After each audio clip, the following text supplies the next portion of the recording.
are you today? Terrific. Thanks for having me. Oh, it's a pleasure. Professor, I've so enjoyed your insights that you continue to share, and everyone around the world knows you for the escalation trap. And this is something that the United States government, Donald Trump, has been deeply intertwined with over the last few months. And I want you to give you the platform here to explain a little bit more about the escalation trap. And really the most important thing right now is where we are in this trap, because I believe that it is literally spiraling out of control. So I'd like to get your thoughts as we're recording this in early August. Thank you again for giving me an opportunity to talk to your audience.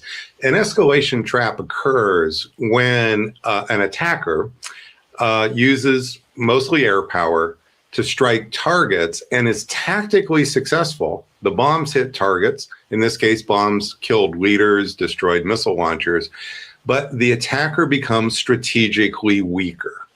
And the reason is because air power alone rarely is going to achieve these major objectives.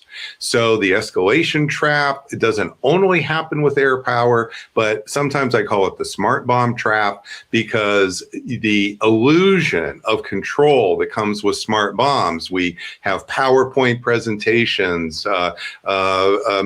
people in uniform with stars, and it is true that the bombs will hit within 95% of the time within 3 feet or less of the target. You can actually hit a chair with our precision bombs. That creates an illusion of not just tactical success, but strategic success. The problem is that's the trap. That's the trap. And we fell into the trap. Other American presidents have fallen into this trap. Other countries, Putin has fallen into the trap. But the trap we're in now with Iran, this is probably the most wicked escalation trap for America in history, and maybe just in history. It is that difficult because every month that this war has proceeded, you have seen President Trump has tried a new tactical strategy. First, it was leadership bombing. That didn't collapse the regime in Iran.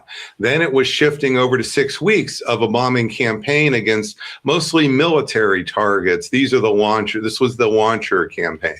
And it did.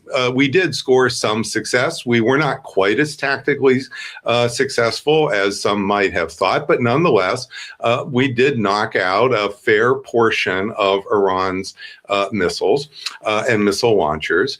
And then we shifted over to, but that didn't lead to success. Iran did not buckle there either. And then we shifted over to the U.S. blockade, which again was tactically successful. We could stop ships, we could even attack ships, but it produced not just strategic failure, but strategic weakness. Now, what's the key weakness in all of these points? It is Iran taking Hormuz. In every single, what happened in this war is within the first few days, Iran lashed back, and with its drones, it also used mines, it effectively seized control of Hormuz. And this was fully predictable, Cyrus. So 3 days before the first bombs fell on the Escalation Trap Substack, I published the very first post called The Smart Bomb Trap. And this piece is the product of 20 years of modeling the bombing of Iran. I do this every year in my class called Strategy. That's the nickname for it at the University of Chicago. I end that class in the spring with a 90-minute simulation of what would happen if we bombed Iran, the nuclear sites, et cetera, et cetera. And I've been doing that for over 20 years. And so the stages I lay out, stage one, the bombs would be tactically successful. Stage two, Iran would lash back, seize Hormuz. Stage three, we would be caught in a ground power dilemma where we are going to face a choice. Either we concede and Iran becomes truly a regional hegemon. It's not just a matter of ending a war with Hormuz, Iran has an enormous capacity now to become far more powerful than it ever has been in its modern history. And this will really change the dynamics of world politics. Or we either accept that outcome, or we have to fight to take it back. Iran's not just going to give it up, and they're not just going to sue for peace, because what's occurring here is a shift in the balance of power. That's what it means to become strategically weaker, and that's why Iran is just not going to give this up. So that was the prediction 3 days before the bombs fell, and then the bombs fell, and literally everything happened. And then the additional steps that President Trump took, these are also in my classes in strategy. I teach for weeks about the limits of punishment bombing campaigns, the air campaigns, the limits of them without ground forces. I've been studying this and publishing on this for 30 years. I've taught for the U.S. Air Force, conventional targeting strategy. So, and also economic blockades, economic sanctions. So all of that is not just material that I'm kind of have a passing familiarity with. This has been much of my life's work for 35 years, and updated, not just publish a book, put it on a shelf and you're done with it, but in my classes at the University of Chicago, I'm very privileged to be teaching really quite smart folks, so I can update everything on an ongoing basis. And that's why it's actually one of the more popular classes at the university, and it presents frameworks that for the students, and these are for undergrads through PhD students, that they can use not just simply to take a test and get graded on it, but they can use as they go on. If they go on to get into government service, as many do, if they go on into the military, as some do, if they go on to get PhDs or go on into academe, or go into the think tank world. So and also the private sector, by the way, because increasingly there are risk components of, say, United Airlines and so forth that need to have better frameworks for how they understand. So these are the frameworks that I've been using and have been using for decades, and they have been extremely valuable. I've also advised every White House from 2001 to 2024, again, about these issues of escalation. Not, of course, always not about the escalation of Iran. That's the unique one today. But there have been many issues related to escalation over the last 20 years. And so these are the basic frameworks that I have developed. And I decided to bring them out to the world, and I had no idea that they would be, the reception would be so strong. It's really quite wonderful, and it's sometimes overwhelming, and it's just terrific. But I really think that this shows there is an enormous hunger for depth and real substance. And I'm doing my best to keep the Substack community here ahead of the risks, and so it's really quite humbling and quite an honor to be involved in this. Well, Professor Pape, I want to say it's just an honor to be able to interview you for our YouTube channel and to share your message with the world, because I do believe you are the best expert that that can really dissect the truth about what's happening in Iran and really come at it from a pro-America standpoint. I mean, you want obviously the America to do well, but you're not afraid to say the truth and understand, look, we're making, very big mistakes here. There's a pattern here. There's systems here. And again, you did mention your Substack. Everybody, we are going to put links to Professor Pape's Substack down below. It is a fantastic follow. If you really are interested in this, which I know you are because you're watching this YouTube video, I want you to make sure that you're subscribing to Professor Pape's Substack. We'll put those links down below. But Professor, you've argued for a long time that this war is not really about Iran. Maybe it's a little bit more about whether the United States can still shape events in the Middle East. And my question is, have we already crossed that line? Is this a point where Washington is no longer driving control of the events anymore? It's just simply reacting to them? Yes, actually, this is one of the big consequences of this war, and why we should never have fought this war. This isn't just another Iraq. It's not another Afghanistan. It's not even another Vietnam. This escalation trap is worse and will have more devastating consequences than any that I think we have seen in American history. And the real issue here is, as I've been explaining in my writings, is that the 2026 Iran war is the inverse of the 1991 Gulf War. So when the Cold War ended in 1991, the Soviet Union receded as a major player in international politics for quite some time, and of course collapsed, and it became Russia. ...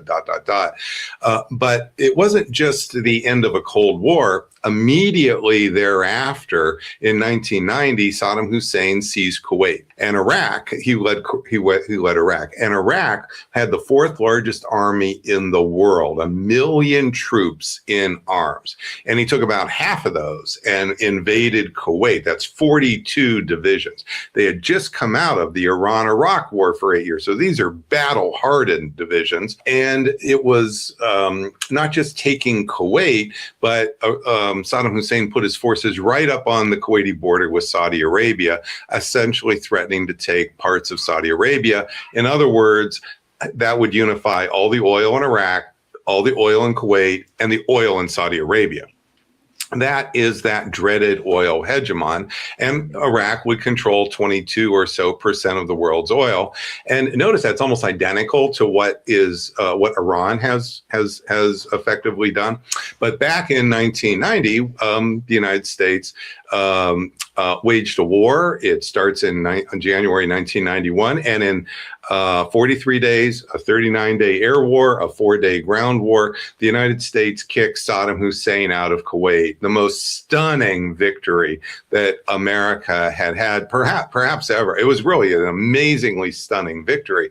And to give you some sense of that, we brought 10,000 body bags with us to fight that war.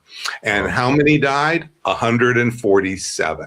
Now, we don't want anybody to die, but my goodness, we didn't realize how powerful we were, because what happened in that war was America rolled out this precision technology, which had not really been on display before. This was the shock and awe campaign, the stealth fighters, satellite technology, GPS. This was all new. And it was the precision revolution. Write a lot about this in my book, Bombing to Win. And I was teaching for the U.S. Air Force right at this time. So this was a stunning victory. And it wasn't stunning just for the United States. It was stunning for everybody around the world. Let me just pick China, for example. China didn't just observe these events. Before the 91 Gulf War, China had 3.5 million troops in arms. After the Gulf War, they cut it to 2 million. Think about that. Why did they dump all that? Because those were nothing but targets for our precision military. No way to stand up to America. They knew they had to turn themselves upside down to stand if they were ever going to have a chance at dealing with the United States, country after country after country. So this was the true unipolar power of the United States, the unipolar moment. And this is why those European governments cut their defense budgets, because they thought, oh, well, America, they got escalation dominance. They're going to defeat any enemy quickly. And there's no cost. This war is no cost here. So why are they building? And in fact, in the 1990s, with this amazing precision revolution, the United States cut its military budget. So this wasn't just our European allies. And so we did have forever wars. We had terrorism, of course, but those wars, Iraq and Afghanistan, except for the 9/11 attacks directly, there wasn't a major cost felt by the public. So there was no economic downturn in our forever wars. There were economic downturns in the 20 years of our forever wars. They were due to the no dock crisis for the housing crisis in 2007 and 8. But this was what's happened in 2026 with the Iran war is the inverse of all that. The new rules of power are America can be beaten. It's not America that has escalation dominance. It's Iran that has escalation dominance. It's not America that has the precision revolution and just the high, this high-end military complex. Iran has precision power now, and it's cheap, and it can be produced en masse, and it can be produced in greater mass than America's very expensive boutique interceptors. So and then the consequences are tremendous for the United States, for the world, because of the cost of the shock to the world economy, which is only beginning. It hasn't even fully hit yet. This is the opposite of the 91 Gulf War. This is the war that is going to define the decline of American hegemony, not the rise of American preeminence. And it's creating power vacuums already. So Trump in the last week has tacoed again, right? So he made a bunch of threats and then he pulled back. And this is the fifth time, by my count, at least 5 times that I can document this precisely. And maybe there's a few more. But what has happened with those tacos is these are strategic paralysis by the United States. We are in the escalation trap. Trump is fumbling between a dilemma. He's on the horns of a dilemma. There's no good way out for him. But that paralysis is not for the United States, doesn't mean paralysis for Iran and other actors in the region. They are not paralyzed. They're going forward to gain power, try to gain more influence, because as America's power declines, it creates power vacuum. Power vacuum. And guess what? Power vacuums don't like to stay vacuums. Mm-hmm. Power rivalries come in to fill the vacuums, and that's what you're seeing. That's why Iran is exerting itself to gain leverage. It's initiating attacks. That's why it's you see now Iran's proxies, the Houthis, for example, doing similar things, similar attacks with Saudi Arabia. And then you see Saudi Arabia initiating some attacks. What you are seeing is a classic situation of a spiral. This is the spiral phase of the escalation trap. Cyrus, you mentioned when we started the feeling things are getting out of control. They've been getting out of control since the very first bomb fell on February 28. Now it's just growing. And one of the reasons it's getting out of control now is as the war widens and that power vacuum continues to occur, you're getting more actors involved. And they each can independently use force. And America, they're not always calling America here to say, hey, do you mind if we do this or that? Sometimes they are, sometimes they're not. And that's true of our allies, but the ones who are not our allies, the other side, they're never calling us. So, and they're not, and this isn't this necessarily highly coordinated action where Iran has now become the puppet master, pulling the strings on each and every attack. That's not quite it. What's happening is we have a power vacuum, and in the power vacuum, this is the spiral phase of the escalation trap. More and more actors are now involved. It's the United States, it's Iran, it's Israel, it's Hezbollah, it's the Houthis, it's Saudi Arabia, it's the Iran proxies in Iraq, and so what you are seeing is this phase, and it's coming because this war has some really unique characteristics, and those characteristics are devastatingly bad for the United States. And you're right, I'm a big believer in American primacy. I want America to be the richest, the strongest country in the world. And what's happening is this is going to unfortunately decline over time. So when we won that 1991 Gulf War, this wasn't just about military victory, and because some people think, oh, that's what those military folks think about. Right. No, this set up the era of globalization, which made trade a lot cheaper around the world. Trade as a fraction of world product grew from 38% in 1990 to 62% in 2020. And that's a function of that preeminent American power able to bring stability to the trading routes around the world. And more than the physical stability, the confidence that things would remain stable. That's why insurance rates are so low. That's why you could have just-in-time commercial action where, we right now, of course, outside my home in Chicago, all I have to do is push some buttons on Amazon, and within sometimes 4 hours, I mean, think about that, you get product right to the door. I mean, it's really quite stunning when you think about it. And a lot of times, for instance, you want a table and you're going to make a table. That table's made in India. That table's made in Asia. And so it's literally the case that almost all the things that we now take for granted hinge on that cheap global commerce. Well, that's going to get much more expensive. And it's already more expensive because of the oil, the energy. People have focused on that.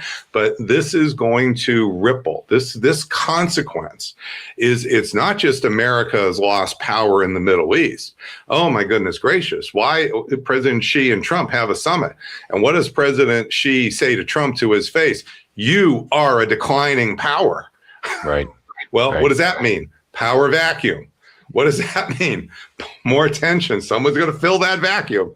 And so you suddenly are there. There's a lot more nervousness, so to speak. And what that means is uncertainty. And as the years go by, there's every reason to expect these consequences will simply unfold.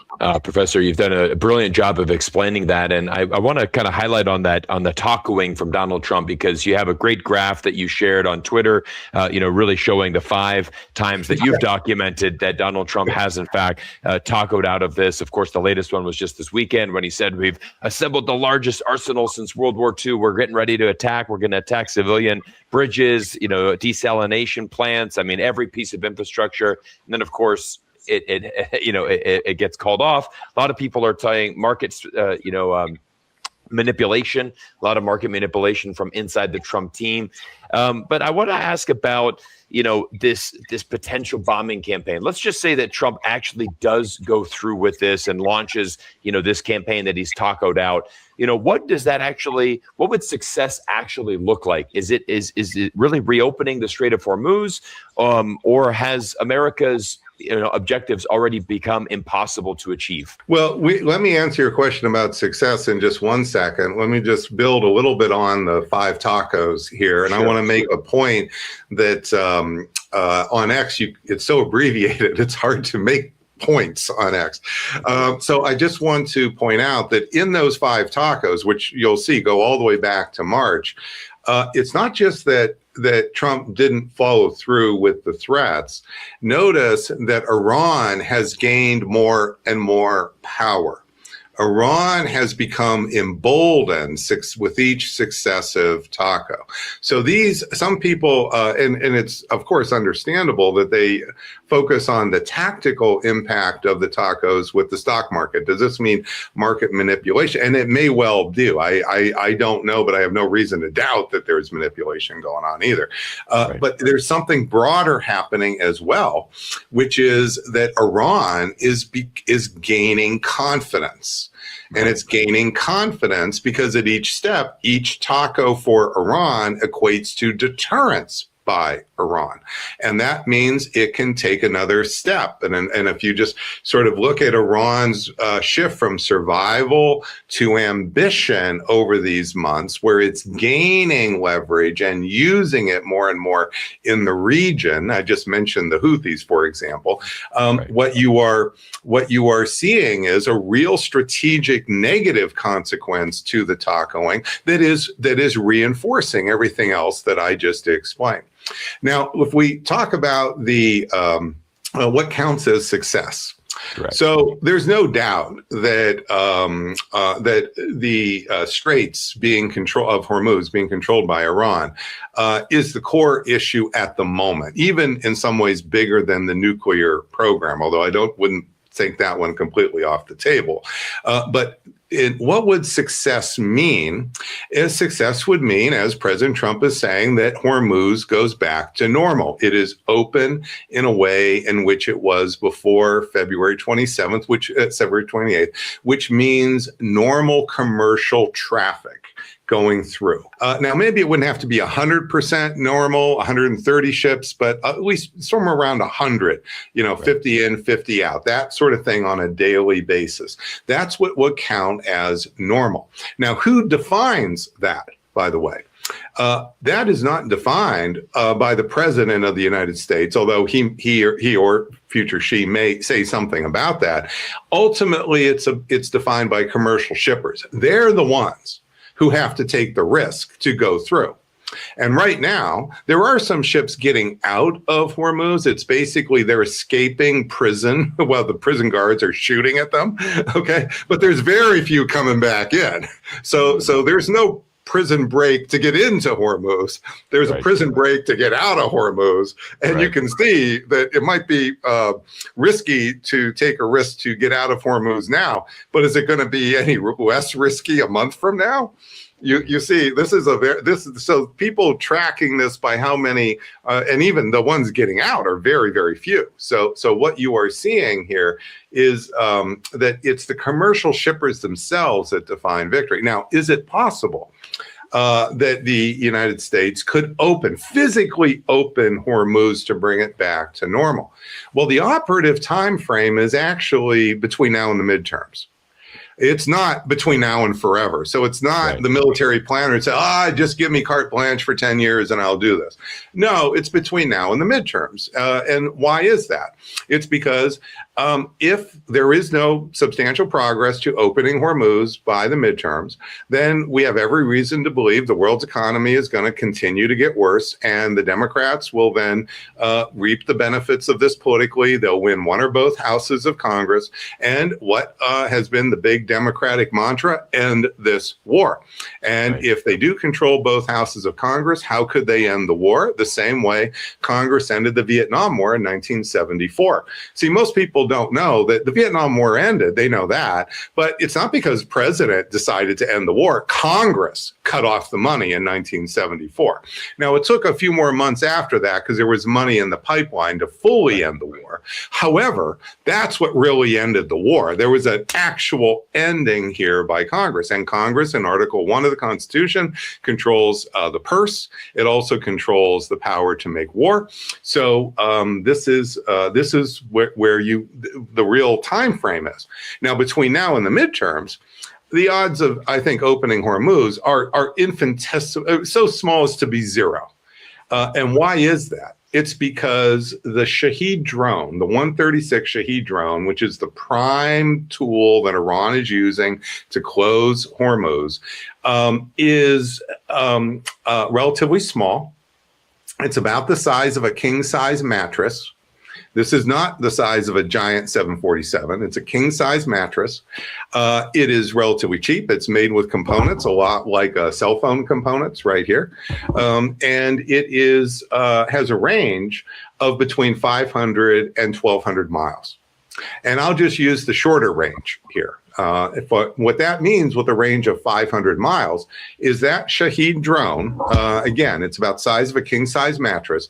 That Shahed drone could be anywhere in a 500-mile by 500-mile drone launch zone along the coast of Iran with Hormuz at the midpoint, and then still hit that ship. So that's 500 miles by 500 miles. That's huge. 1.5 times the size of California. Wow. And how many Shahed drones does Iran have? Well, they certainly have thousands. There are some counts they have tens of thousands, but they could make many hundreds. These are not that difficult to make. And we would need to shut down the number below something like 200. As my best estimate. Because if they've got 200, that's plenty to do drone swarms and at least do enough of them over a period of weeks to make more drones. So you've got to really shrink that number down. So now that's a two-dimensional scale problem, but it's worse than that, Cyrus. because there's mountains that are huge mountains called the Zagros Mountains in most of that 500 by 500 mile zone. And in those mountains, you can hide those drones, the Shahed drones, pretty much anywhere in the nooks and crevices, and of course under the mountains here. And so, and this is, again, it's about the size of the Shahed drone of a king size mattress, except twice as heavy. It's not 10 times heavier. It's about twice as heavy as a king size mattress. So you do need a couple guys or a couple people to carry them around, but you don't need trucks to carry them around necessarily. So what that means is that scale problem, remember I said it was 1.5 times the size of California, except it's a 3-dimensional problem as well, because those king size mattresses could be anywhere in those mountains. And they don't have to all be stored nice and neat in one area for us to just get, hit one hit and we knock them all out. Okay, they're likely going to be dispersed here.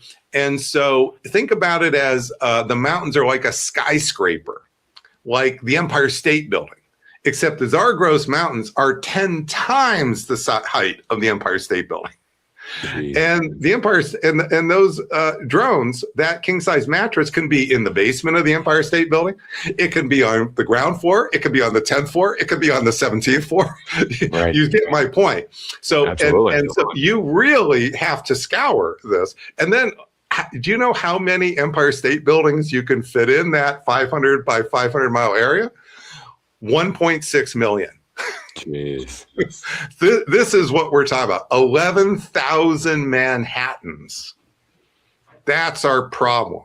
This is why the drone hunt. Now, I can't tell you that this could never be solved, although I'm pretty sure it's probably not. Okay. But it's certainly not going to get solved in the next 3 months. At a minimum, it's a 3 to 6 month mission here. And it might not be solvable at that because it's just the scale is just too big to suppress Iran for the drone suppression that we need. That is the fundamental.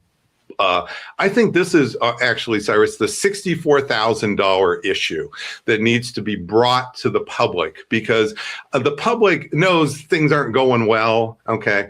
And they sort of have the idea now of geography. We often criticize Americans, they don't know their geography, but I think a lot of Americans know where Iran is roughly, and they know even Hormuz. The scale of what we're talking about to open Hormuz, and you got all these generals going on talking about how they can do this, including former CENTCOM commanders and other commanders-in-chief, sinks they're called. Okay, yeah, let's see them discuss this in some depth here, as opposed to the one-liner. Let's really get into the operational details here. And I think once you sort of lift the hood on the operational details, you see right away, scale is the problem. It's not whether our folks are brave. It's not whether we're smart. We have the best, and I taught these folks, man, my goodness, I am nothing but impressed with our military here at the tactical level, okay? But what we're asking them to do, this is a mission that is, this just beyond, I think, anybody. It's not just U.S., it's just beyond capabilities here. And this is why Iran has the upper hand. And it is gaining that upper hand more and more because each taco by Trump is persuading everybody that they're just going to have to side with Iran. You see, I mean, what really are they going to do? I mean, you recently heard, just I think it was yesterday, Britain, the UK said, "Oh no, Iran, we're not getting in this war. Don't go shoot your missiles at us." Okay, this is the sign of what I'm describing. It's not because there's an ideological affinity between Britain and the IRGC or the revolutionary ideology of Iran. It's the other way around. This is happening despite the ideological differences here. And so what you are seeing is power. Right. Balance of power is really driving the train. And if we don't take this seriously, then all these delusional or illusions of how we're going to have a madman theory, and we just need to understand that it makes us feel comforted right now, Cyrus, to think, oh, we're going to get out of this. Okay. We're America. We get into sticky wickets and we get out of them. But the way we get out of them is not in an instant, because we wouldn't be in them in an instant. And number two, it's not by sticking our head in the sand and pretending these problems are not there. We started to turn the forever war in Iraq around after 3 solid years of failure, of things getting worse. It took 3 years. And it was advising the Bush administration on this, and it took several years. And then it was hard to do it well and really get out here for other political reasons. But the bottom line is that by taking seriously the arguments I was making, others were making at the time about the actual problems, that is what the Bush administration finally did. And things did get better. And so people say, well, why are you talking about all the problems? No, you're not. This is not this is America's strength to identify the problems. This is how we become the great America in the future. Sticking your head in the sand? That's what the Soviet Union did for 40 years. And look what happened to the Soviet Union. That's what Gaddafi did for 40 years. Okay. You start sticking your head in the sand. Now you're not just losing an empire, you're losing your country. Yeah, absolutely. Professor Pape, I've got one final question for you as we wrap up today's interview. And again, I just so thank you for your time, your knowledge. I mean, this is a great session for me as well, just because I get to learn from one of the best minds. And I'm just so, honored to have you on our show, and, just so glad I can share this message with the world. But one thing you have said is that we need to ignore the political headlines, which there's certainly a lot, and we really need to watch the strategic indicators. So I want you to tell our audience out there, what are the 1 or 2 things that we need to be watching in the future as this escalation trap continues to spiral out of control? What are you going to be watching specifically in the next couple of months? Yeah, there's 2 big things to really track. Number one is the times that Iran initiates the use of force. We're so used to thinking this is tit for tat, or Iran is retaliating. We've become sort of baked in that, well, Trump started this war, Trump and Israel started the war. So therefore, if only they would stop, then that's all you need to do. It's just Trump just has to stop launching attacks and the war is over. The world's economy is saved, et cetera, et cetera. Well, as I've been trying to explain, Iran is moving from survival to ambition and also revenge. So the first thing to notice here is the initiative is happening by Iran. It's been happening more and more. And so I think people need to pay attention to that. And some people just don't, because they keep wanting to, and I'm not trying to let Trump off the hook. That's not it. You hear me? I'm not letting him off the hook. I'm trying to understand what's happening. So we need to understand that. The second thing is, are we actually moving troop forces out of the region? I don't mean assembling them from a frontline base like Qatar to further away bases in Jordan, Israel, and then apparently, from what I'm hearing now, Egypt, maybe even Turkey. But we want to know whether those forces are actually coming home, because this may be the ultimate price that has to be paid in order to have any semblance of ending Iran's attacks in the next 3 months, is that all of American troops come out.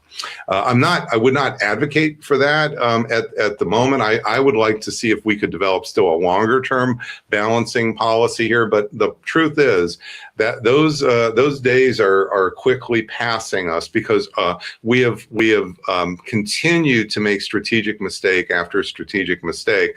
And and as you make those mistakes, you got to pay the prices for it, usually in terms of power. Yeah, absolutely. Professor Pape, where can we find more of your work? I know we mentioned the Substack. We're going to put that down below. Anything else you want to let our viewers know? Well, the thing that your viewers may want to know is I actually inadvertently created 2 Substacks. And because I'm so much in the media, both of them have And I provide now unique content on each. So there's the Escalation Trap Substack, which is really tracking the trajectory in a nitty-gritty way of the Iran war.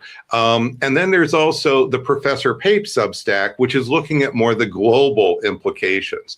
So when I talk about things like America's loss of hegemony globally, the loss of empire, what it means for Asia, what's happening with the Russia-Ukraine war. That's on the Professor Pape Substack. The Escalation Trap Substack is I'm really holding it just for things that are narrowly happening in the Iran war, which are not very narrow, I guarantee, I grant. But this is because I can't really unify these without destroying them at this point. People, once you're in the media, Cyrus, and once this got created, they just go and they sign up. Here, you can't control that, as you probably know, here. And so the bottom line is I am now providing the unique content. Some people will subscribe to both, some will choose, and that's fine. And then every 2 weeks, there's a live briefing by me on both. So each of them has their own live briefing. And there's other, so there's weekly unique posts, there's live briefings. And you can see that this has turned out to be, I'm still got to teach classes come the fall.